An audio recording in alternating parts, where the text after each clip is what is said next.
A paz do Senhor, querido professor da Escola Bíblica Dominical. Eu sou o presbítero Janderson Nascimento e estou segundo vice-presidente da Assembleia de Deus aqui em Vitória da Conquista, uma igreja que é pastoreada pelo pastor Davi Oliveira Boa Sorte. Hoje, pessoal, no terceiro trimestre da CPAD, nós vamos estudar a terceira lição, onde nós vamos compreender um pouco mais a respeito sobre os ministros do culto levítico.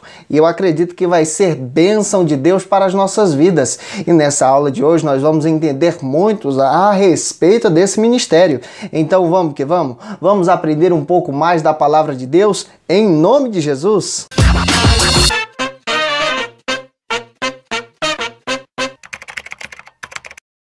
Hoje nós chegamos na lição de número 3, querido professor da Escola Bíblica Dominical. Estamos avançando no nosso terceiro trimestre em 2018. E na lição de hoje nós vamos estudar um pouco mais a respeito dos ministros do culto levítico. Vamos compreender a respeito desse ministério tão importante para o nosso entendimento cristão, também comparando o ofício desse ministério com o ofício dos pastores, com o ofício dos ministros que servem a Deus na igreja atual. Vai ser uma bênção de Deus para o nosso entendimento em nome do Senhor Jesus.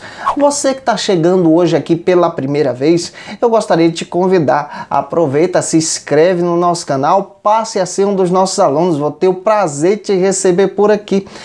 Aproveita também, deixa aí o seu likezinho, seu joinha, porque com isso você acaba ajudando a gente a chegar mais longe, compartilhando e pregando a palavra de Deus. Gente, muito obrigado pelos seus comentários. Eu quero agradecer você que tem deixado aí o seu comentário, você que tem descrevido aquilo que você tem aprendido conosco, você também que tem deixado aí a respeito do seu entendimento cristão. Olha que Deus em Cristo possa abençoar você poderosamente em nome de Jesus. Obrigado pelas palavras de incentivo. Continue deixando aí o seu comentário e a gente vai ficar muito feliz ao lê-lo em nome do Senhor Jesus.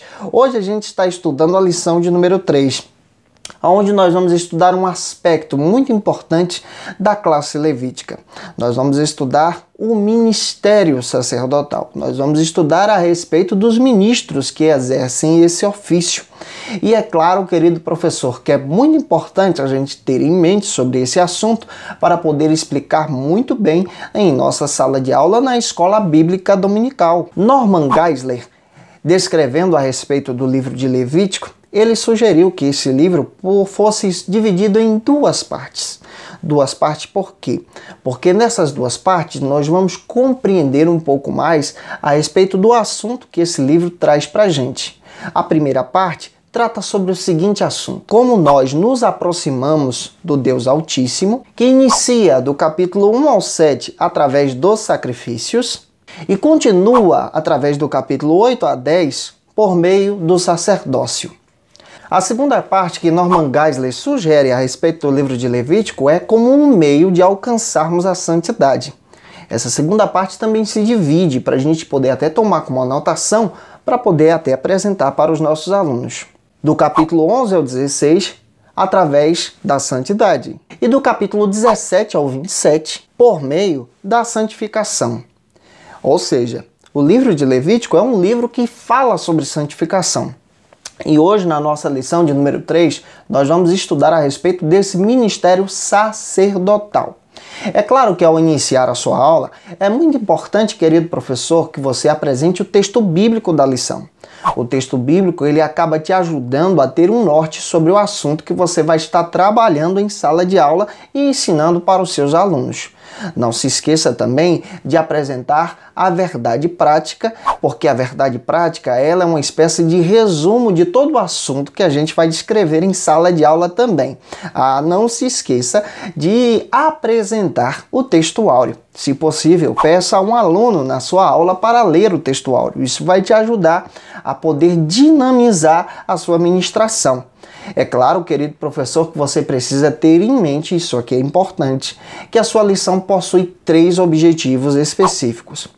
Nesses 3 objetivos, é importante você até observar, porque a lição sempre apresenta E observando esses 3 objetivos, você vai perceber que a lição apresenta um foco, um objetivo, para que você não fuja do assunto. Já viram aquele professor que acaba fugindo do assunto? Não seja assim. Observe os 3 objetivos específicos. A sua lição também tem um detalhe. Ela possui 3 pontos. E claro que cada ponto também possui subtópicos. Você vai perceber que no ponto número 1 você vai encontrar alguns subtópicos. No ponto número 2 você também vai encontrar outros subtópicos. E no ponto número 3 da mesma forma. É importante que você explique ponto a ponto e subtópico a subtópico. Se possível, dê voz aos seus alunos. Ao final de cada subtópico, pergunte a eles se eles estão entendendo o assunto que você está passando em sala de aula. E claro, querido professor, utilize a dúvida ao seu favor. A dúvida é saudável e ela vai te ajudar nessa ministração.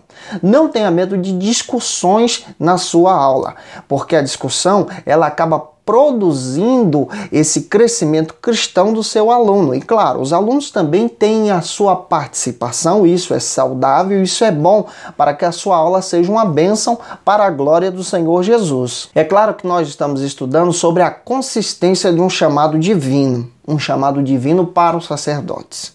E é claro que esse chamado divino exige uma dedicação integral. E uma dedicação integral daquele que tem o desejo de ser usado pela presença do Senhor. Hoje nós estamos compreendendo a respeito desses ministros do culto levítico. E a primeira pergunta que surge na nossa ministração é: quem eram os levitas? Porque a sua chamada era necessária. Porque Deus escolheu os descendentes da tribo de Levi para ser o seu povo sacerdotal. É claro que essa lição vai apresentar tudo isso em sala de aula. E, se possível, descreva muito bem, linkando com o ministério pastoral. Isso vai te ajudar muito na sua ministração na escola bíblica dominical. Os levitas, dentro da Bíblia Sagrada, são aqueles que exercem o ministério do Senhor. São aqueles que exercem os ofícios dentro do tabernáculo e também no templo, à luz do Antigo Testamento. Eles são aqueles que têm a sua dedicação ao Senhor. São aqueles que colocaram a sua vida à disposição de Deus. E claro, foram chamados pelo Senhor para esse ofício. Nesta lição, nós vamos desenvolver os 3 pontos descrevendo sobre isso. E o primeiro ponto da nossa lição vai tratar sobre o seguinte argumento. É importante você perceber isso, observar que ele também possui subtópicos e tente descrever esses subtópicos para os seus alunos. O primeiro ponto trata sobre o seguinte argumento: Levi, a tribo sacerdotal. Nesse ponto, nós vamos entender quem era Levi, vamos compreender a respeito da sua descendência, do seu chamado para esse ofício. E nós vamos entender isso dentro dos subtópicos. E é importante você desenvolver isso nos subtópicos, explicando para os seus alunos, explicando versículo a versículo. É importante você ler o texto, explicar o texto e também aplicar o texto. É necessário, querido professor, que você se preocupe com a transformação da vida do seu aluno pós-aula. Não somente passar informação, mas também utilizar essa informação. E na medida que você utiliza essa informação, aplicando na vida do seu aluno para que ele possa utilizar isso fora das 4 paredes da igreja, na sua vida diária, em nome do Senhor Jesus. O primeiro subtópico trata sobre o seguinte assunto: o nascimento de Levi. A Bíblia apresenta Levi como o 3º filho de Jacó. Leia, por favor, Gênesis capítulo 29, versículo 34. Se possível, compartilhe esse versículo com seus alunos. Vai descrever exatamente a origem da tribo de Levi, através do nascimento do seu patriarca. Se possível, peça para os seus alunos também lerem o texto de Atos capítulo 7, versículo 8. Onde você vai perceber um sermão explicadíssimo, um sermão de Estevão. E ele apresenta também a descendência e o nascimento de Levi, ele é da descendência de Jacó. E é importante nós começarmos por aí. Descrevendo isso, nós vamos avançar para o segundo subtópico da nossa lição. No segundo subtópico, nós vamos entender a respeito do seguinte assunto: o zelo dos levitas. Nós já entendemos no ponto de número 1, subtópico de número 1, que que os levitas são descendentes de Levi. Levi é o terceiro filho de Jacó. E é claro que os levitas são chamados assim porque o seu pai, ele é descendente de um grande patriarca. E Levi era um homem que era dedicado à sua família, dedicando também o seu zelo, a sua tarefa de proteger a honra da sua casa.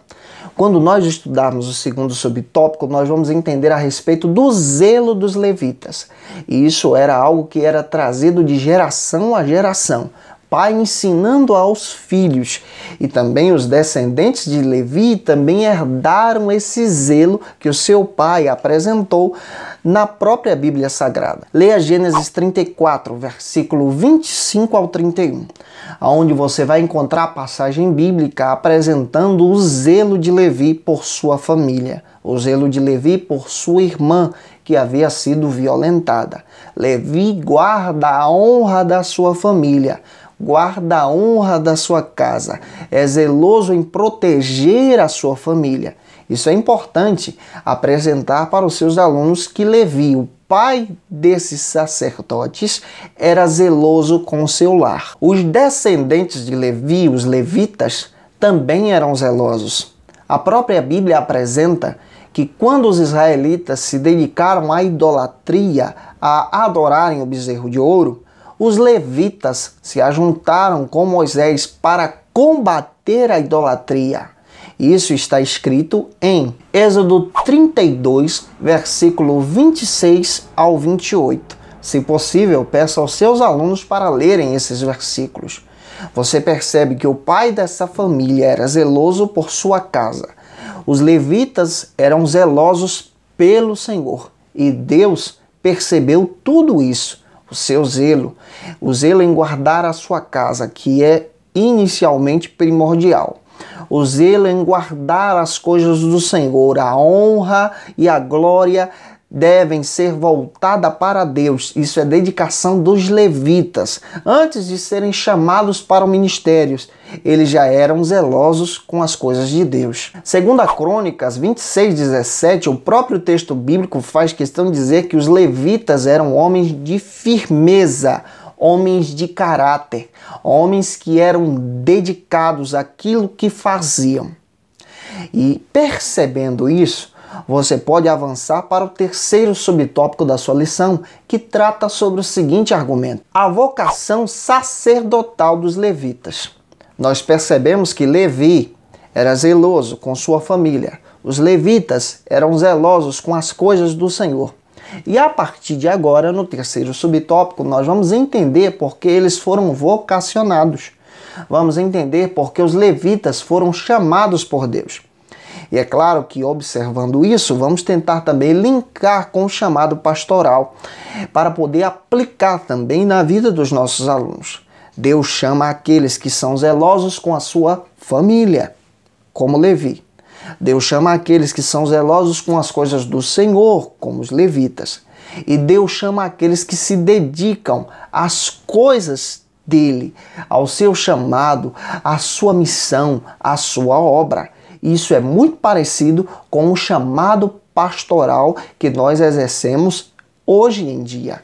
O terceiro subtópico fala sobre essa vocação. Êxodo capítulo 6, versículo 14 a 17, você vai perceber que tanto Moisés como Arão eram chamados, mas eram chamados pelo Senhor e também eram descendentes da tribo de Levi. Isso aqui é algo primordial. Deus escolhe homens que tem o seu chamado através da sua dedicação à obra de Deus e também o seu chamado, a sua dedicação à sua família. E eles são descendentes de um lar piedoso, descendentes de um lar que guardava as coisas de Deus. Leia o texto de Malaquias, capítulo 2, versículo 4 e 5.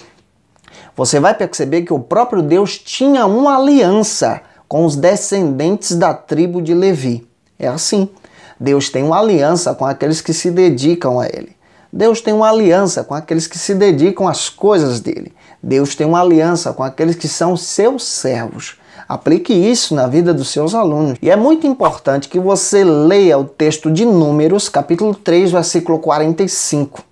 O momento exato que Deus aprove separar os filhos de Levi, a descendência de Levi, os levitas, para serem os seus sacerdotes, para serem os seus escolhidos, os seus servos que exercessem o seu ministério. E Números 3:12 também vai trazer uma explicação muito importante para podermos apresentar para os nossos alunos. Era dever dos filhos de Israel dedicarem um primogênito ao Senhor. Mas como Deus chama os levitas para serem os seus servos, serem os seus sacerdotes, Deus estabelece também uma aliança com eles. E é a partir dos primogênitos dos levitas que Deus separa para o seu ofício, não tendo mais que as outras tribos separar alguém para o serviço do ofício de consagrar-se a Deus. Mas os filhos de Levi seriam um povo escolhido e separados para a santificação ao Senhor. Os levitas são entregues para Israel como o mesmo ofício que os obreiros são entregues para a igreja. Se possível, leia o texto de Efésios capítulo 4, versículo 8 ao 12. Você vai perceber que o ofício dos pastores, dos obreiros, é semelhante ao ofício dos sacerdotes, dos levitas. Mas os obreiros não precisam mais apresentar sacrifícios, muito pelo contrário. O que eu estou descrevendo aqui é o zelo que eles têm com as coisas de Deus, com o cuidado da obra, com o cuidado do culto, com o cuidado da adoração. Esse é um papel e também um ponto de ligação que nós temos com os obreiros do Antigo Testamento e os obreiros do Novo Testamento, da Nova Aliança. Em Êxodo, capítulo 28, versículo 1 ao 30, você vai perceber a importância desses levitas para a obra de Deus no Antigo Pacto. Eles foram os responsáveis em construir, em cuidar, em zelar do tabernáculo. Eles são os responsáveis em cuidar das coisas de Deus. Números capítulo 3, versículo 35 ao 37. São os levitas que eram os responsáveis em cuidar das coisas de Deus, a tal ponto que eles montavam e desmontavam um tabernáculo. Eles cuidavam do culto, cuidavam do templo, cuidavam das coisas santas do Senhor. Esse era o seu ofício, esse era o seu chamado, esse era o ministério deles. E por isso os levitas não eram separados para a guerra. Leia o texto de Números capítulo 1, versículo 3 e o versículo 49 também. E tinha outro cuidado com os levitas, de acordo com a Bíblia. Seu chamado era tão importante que o próprio Deus estabeleceu para que eles não se reunissem como uma tribo, para que eles não se reunissem como povo tribal, somente em um local. Deus estabeleceu que eles fossem espalhados em todo Israel, nos 4 cantos da nação, nos 4 cantos da terra prometida. Deus queria que os levitas estabelecessem morada. Isso significa que Deus estava estabelecendo também os seus marcos. Deus estava levantando os seus ministros. Deus estava levantando os seus obreiros para os 4 cantos da sua nação. A nação de Israel. Leia o texto de Números 35, 1 ao 8, e você vai perceber que Deus fez exatamente algo estratégico em separar os seus obreiros e espalhá-los em todo o território da terra prometida. É claro que aqui há um ponto de ligação muito importante. E é claro que Deus estabelece os seus servos em lugares estratégicos. Quando você olha para o Novo Testamento, você percebe que o apóstolo Paulo, ele estabelecia igrejas e lugares estratégicos. Por quê? Para que a palavra de Deus fosse anunciada, para que a palavra de Deus ganhasse a região. Por exemplo, quando você olha para a igreja em Tessalônica, Deus estabeleceu uma igreja ali em Tessalônica através do apóstolo Paulo. Por que em Tessalônica? Porque Tessalônica era a capital da Macedônia. E claro, estabelecendo a igreja na capital da Macedônia, seria mais fácil para o evangelho ser compartilhado em toda a região, ser compartilhado com várias pessoas. Outra coisa que a gente percebe também no Novo Testamento é quando o apóstolo Paulo estabelece uma igreja na cidade de Éfeso, por exemplo. Você acaba percebendo que aquela igreja também era uma igreja estratégica. Aquela igreja ganhou toda a região. daquela igreja podia se evangelizar a cidade de Colossos, a cidade de Laodiceia, as cidades que estavam próximas dali. E é claro que, entendendo isso, nós compreendemos que a própria palavra de Deus deve ser compartilhada de forma estratégica. Deus já estabeleceu os seus sacerdotes, os seus levitas, nos 4 cantos da nação de Israel. E eles também eram sustentados com o próprio dízimo que o povo dava para a manutenção deles e do templo, de acordo com a palavra de Deus. Números 18, versículo 21. Finalizando o ponto de número 1, é muito importante que você faça aquela pergunta para os seus alunos. Pergunte a eles se eles estão compreendendo a respeito do que você está ensinando. Pergunte a eles se eles compreenderam a respeito de quem foi Levi, a respeito da sua descendência, do seu zelo e da estratégia de Deus em compartilhar a sua palavra com todos os seus servos em Israel. E depois disso, vamos avançar para o segundo ponto da nossa lição. No segundo ponto da nossa lição, nós vamos estudar a respeito do sumo sacerdote. E entendendo a respeito do sumo sacerdote, nós vamos compreender também a respeito do seu ofício e da sua importância. É claro que nesse segundo ponto tem um detalhe, nós vamos ter 4 subtópicos. E é importante que você explique subtópico a subtópico. Leia os versículos com seus alunos também. O sumo sacerdote era um servo de Deus. Tinha que ser descendente da tribo de Levi. Além de ser descendente da tribo de Levi, tinha um detalhe. Tinha que ser filho direto de Arão, da sua descendência. E aqui nós precisamos compreender algo. E sobre isso nós vamos observar o primeiro subtópico da nossa lição. O sumo sacerdote tinha que ser descendente de Arão. Leia o texto de Êxodo capítulo 28, versículo 1. Por que descendente de Arão? Porque Arão foi o primeiro sacerdote escolhido pelo Senhor para ser encarregado do ofício de servir a Deus e apresentar a Deus os sacrifícios. Leia o texto de Êxodo, capítulo 6, versículo 16 ao 23. Deus foi específico em separar o seu sumo sacerdote. Deus retirou o seu sumo sacerdote da tribo de Levi, descendente também da casa de Arão, pois esse sacerdote seria a maior representação espiritual e tinha uma responsabilidade muito grande de apresentar os sacrifícios do povo na presença de Deus. Leia o texto de Hebreus, capítulo 5, versículo 1. Eles ofereciam sacrifícios a Deus pelo pecado do povo. Levítico, capítulo 10, versículo 10 e 11. Além de oferecer os sacrifícios pelo pecado do povo, era da responsabilidade do sumo sacerdote ensinar o povo de Deus a ser santo e se aproximar do Senhor. Era a responsabilidade dele em pregar a palavra, em ensinar a palavra, em instruir o povo de Israel a ser um povo santo. Essa responsabilidade, em comparação aos nossos dias, em comparação a nós, obreiros, é uma responsabilidade que é dada ao pastor da igreja. É ele que instrui, é ele que orienta, é ele que nos guia, através da palavra, a servirmos ao Senhor em santidade. Avançando sobre isso, vamos para o segundo subtópico. Nós vamos compreender que ele é ungido para o ofício.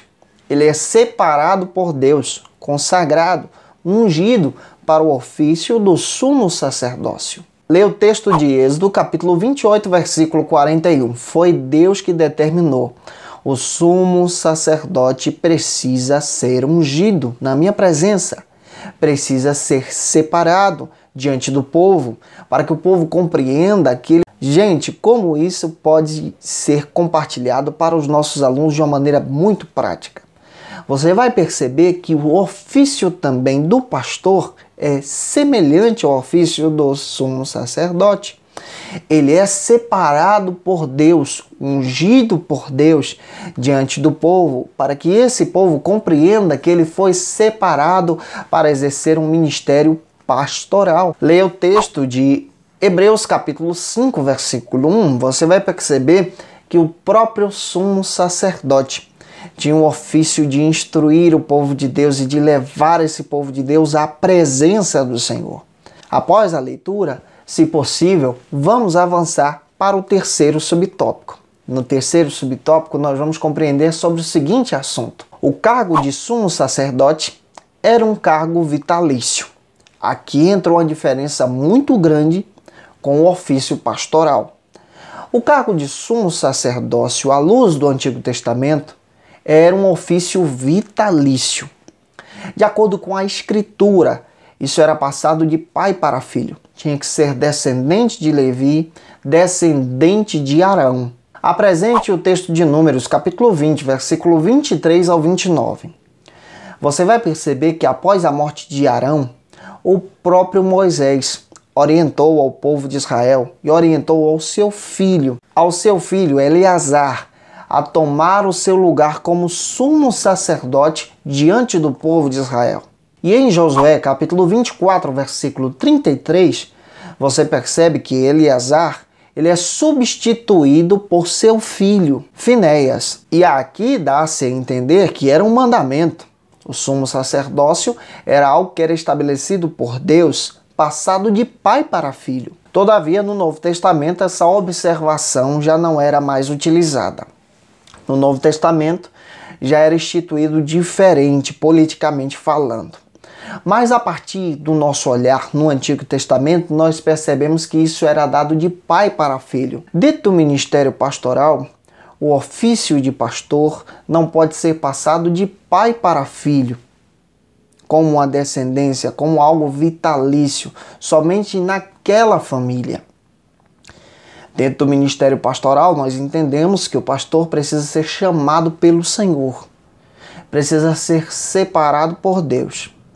É claro que, sendo chamado pelo Senhor, ele pode sim ser filho de pastor, se ele tiver o chamado, se ele tiver a dedicação, se ele tiver a sua vontade voltada para o Senhor, a sua escolha, o seu ministério. Isso aí é algo que nós observamos de acordo com as Escrituras à luz do Novo Testamento. Mas o que a Bíblia ensina é que o ofício pastoral é uma separação direta pelo próprio Deus. Não é estabelecido como um ofício sacerdotal que era dado de pai para filho, descendente de Levi, descendente de Arão. No ofício pastoral é necessário que a pessoa tenha a chamada. E é claro que há casos, por exemplo, de um pastor ter um filho que também tem a chamada. E essa chamada é o destaque, essa chamada é o que faz a diferença. Essa chamada é que separa essa pessoa para a obra de Deus. E claro que existem vários filhos de pastores compromissados com a obra, chamados por Deus para o santo ministério. Também existem aqueles que não são chamados por Deus e não são separados para o santo ministério. Mas o que eu estou descrevendo aqui para você é que a chamada é algo importante de separação para o Senhor. Já no ofício sacerdotal, era algo dado de pai para filho, da tribo de Levi, descendente de Arão. E sobre isso nós vamos avançar no quarto subtópico. Nós vamos compreender que além de ser da tribo de Levi, descendente de Arão, ser um cargo vitalício, nós vamos entender que tinha que ser servo de Deus, servo do Senhor. Aqui nós podemos aplicar com o ofício pastoral. Apesar da importância do cargo, mesmo sendo descendente de Levi, descendente de Arão, se o cidadão não tivesse o seu coração voltado para Deus, não fosse servo do Senhor, teria graves consequências sobre a sua vida. Ele não estava maior do que a lei de Deus. Ele não era maior do que a palavra de Deus. Êxodo capítulo 28, versículo 43, fala sobre isso. Ele deveria ser santo, puro, ser um exemplo de integridade para a glória de Deus. Se ele fosse desobediente, se ele fosse orgulhoso, ele seria fulminado pelo Senhor no seu ofício sacerdotal, como aconteceu também com os filhos de Arão. É importante a gente destacar algumas coisas aqui.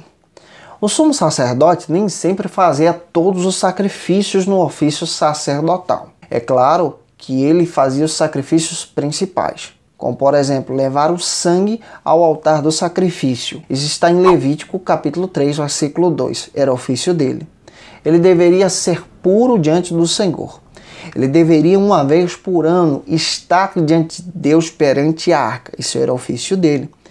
A gente observando isso à luz do Antigo Testamento, podemos também aplicar na nossa vida pastoral, nossa vida de obreiro. O pastor não pode fazer tudo dentro da igreja. Ele não pode avançar sozinho. O pastor, por exemplo, ele não pode ser ao mesmo tempo porteiro, aquele irmão que tira a oferta, aquele irmão que cuida da zeladoria, aquele irmão que dirige o culto, prega e depois ainda faz o apelo. Se ele fizer isso, ele vai ter uma séria complicação para a sua vida. O pastor precisa confiar nos seus liderados. O sumo sacerdócio era exercido da seguinte maneira: existiam sacerdotes auxiliares que ajudavam no cumprimento das tarefas. John Maxwell, falando sobre liderança, traz algo que é bem interessante para a gente poder pensar e refletir também. Ninguém chega a nenhum lugar sozinho. A gente precisa aprender um pouco mais sobre liderança no nosso ministério pastoral. Precisamos compreender que nós precisamos dos nossos irmãos, precisamos estabelecer líderes para o ofício sacerdotal, pastoral, ser exercido com excelência. Você percebe em Atos capítulo 6. A própria igreja sentiu a necessidade de separar novos obreiros, diáconos do Senhor, homens tementes a Deus, para que eles pudessem cuidar de servir as mesas e cuidar do povo. E os apóstolos, pastores da igreja, cuidariam de algo primordial, da oração e da palavra de Deus. Quando nós entendemos isso, a igreja tem crescimento, a obra avança para a glória do Senhor. Outra coisa que a gente precisa entender também sobre o sumo sacerdote está em Levítico capítulo 16, versículo 2. Eles usavam roupas diferentes. Eles usavam algo que era maravilhoso, lindo para aquele que visse. Eles usavam um turbante diferente. Eles usavam em seu peito uma pedra maravilhosa. Eles usavam em seu peito uma placa de ouro com 12 pedras representando cada tribo de Israel. Eles também teriam que se purificar ao Senhor. E além disso, eles exerciam esse sacerdócio com todo carinho, com toda dedicação. Se possível, apresente uma imagem de um sumo sacerdote na sua ministração. Eu vou deixar uma disponível no nosso material. Se você quiser, já está aí disponível para você. E agora está até mais fácil, gente. É só você clicar e baixar automaticamente o arquivo em PowerPoint. Vou deixar esse material prontinho aí para você poder utilizar em sala de aula. Finalizando o segundo ponto da lição, não se esqueça, gente boa, de perguntar aos seus alunos se eles compreenderam a respeito do chamado do sumo sacerdote. E tente também aplicar sobre esse chamado no ofício pastoral, no ofício de ser servo do Senhor, no exercício da obra de Deus. Sabendo disso, nós vamos avançar para o terceiro ponto da nossa lição, que trata sobre o seguinte assunto: os direitos e deveres dos levitas. Quais eram os direitos? Quais eram os deveres dos levitas? Vamos entender isso e também tentar aplicar isso no ofício de obreiro, no ofício pastoral, para explicar para os nossos alunos em sala de aula. Os descendentes de Levi, aqueles que eram separados para o cuidado do Senhor, tinham deveres e também tinham direitos. Eles eram separados por Deus. E é interessante que nós vamos observar isso em 3 subtópicos. Vamos apresentar os direitos e deveres. Se possível, apresente também para os seus alunos. O primeiro subtópico trata sobre o seguinte argumento: viver do altar. Esse era um ofício sacerdotal, era um ofício dos levitas.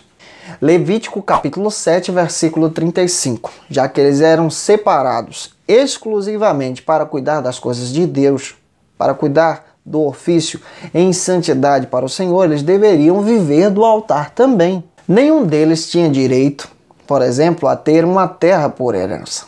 Nenhum deles tinha o direito a ter um pedaço de chão, mas eles tinham como porção o próprio Deus. O próprio Deus era a herança deles. Se possível, ler o texto de Números, capítulo 18, versículo 20.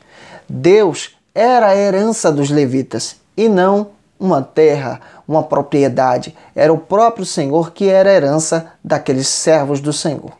Números 35, versículo 8, você percebe que o próprio Moisés distribuiu os levitas para poderem estarem estabelecidos estrategicamente em todo o território de Israel. E é claro que eles exerciam um ministério pastoral, em outras palavras, até mesmo para que você entenda que eles estavam lá como exemplos de Deus para compartilhar a verdade do Senhor, a graça, a misericórdia do Deus vivo, todo-poderoso. Eles tinham também deveres. E sobre deveres, eu quero apresentar o segundo subtópico. Eles deveriam se santificar-se a Deus, santificar-se ao Senhor. O seu ofício era um ofício de exercer para Israel santidade e pureza. Eles deveriam ser exemplos, deveriam servir ao Senhor em integridade, deveriam servir ao Senhor em honestidade. Observando isso, dá até para a gente aplicar na nossa vida. O obreiro precisa servir a Deus de todo o coração. Você que está me ouvindo precisa servir a Deus de todo o coração como professor da Escola Bíblica Dominical, mas precisa servir em integridade, em honestidade, na sua vida diária. Como exemplo, a gente já está cansado de tanta gente que não dá exemplo para a glória de Deus, envergonha o Evangelho. Vamos mudar isso. Vamos mudar vivendo, ensinando aos nossos alunos. Não se esqueça que a sua aula não é só passar informação, mas é passar transformação.